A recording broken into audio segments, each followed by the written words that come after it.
My name is Dean Johansson.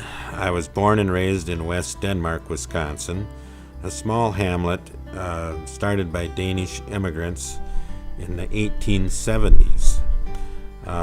It has a long history of people who worked in the woods and who worked in sawmills.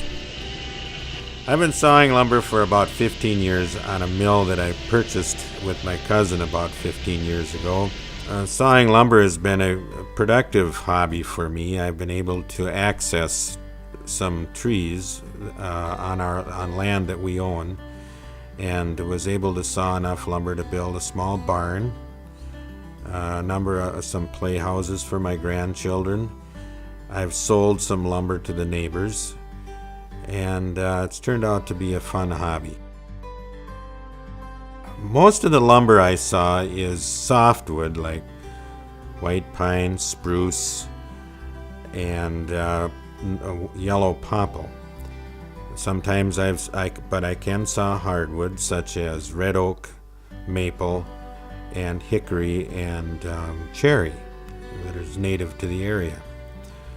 Normally what I do, either I saw my own logs and bring them in with my own equipment, or neighbors will bring them over and I then saw to whatever they would like, whether they want 2x6s, 2x8s, 1 inch, 8 foot long, 100 inch, whatever, 12 foot long, whatever they request. After the lumber is sawn, then I have to strip it with dry strips and let it dry for about a year outside, covered, so the air can flow through it.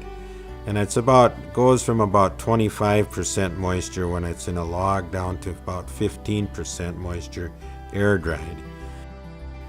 I believe this mill was custom built by a blacksmith back in the late 40s. The blade that I have on the mill that I'm using now is a blade from 1941, and it's still used and it still works fine.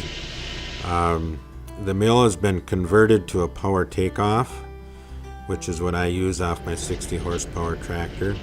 Many times it's a big challenge to get the mill to saw straight and true.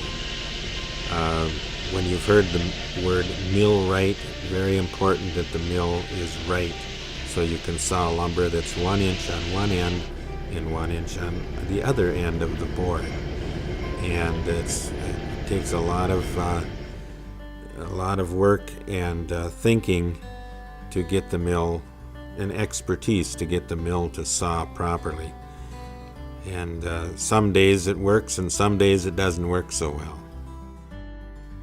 I recall as a young boy growing up on the farm, the family tradition was that if at all possible, you never went to the lumber yard to buy a board.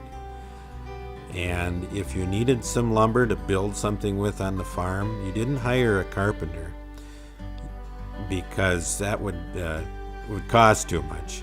So you went out in the woods, you cut down some trees, you sawed the trees into lumber, enough lumber to build whatever you wanted to build, whether it be a shed, an addition to your barn, or a complete barn. And then you build that with the lumber sawn off your own property. And so this is a tradition that it's kind of fun to carry on, and hopefully will be carried on with my sons also and grandkids.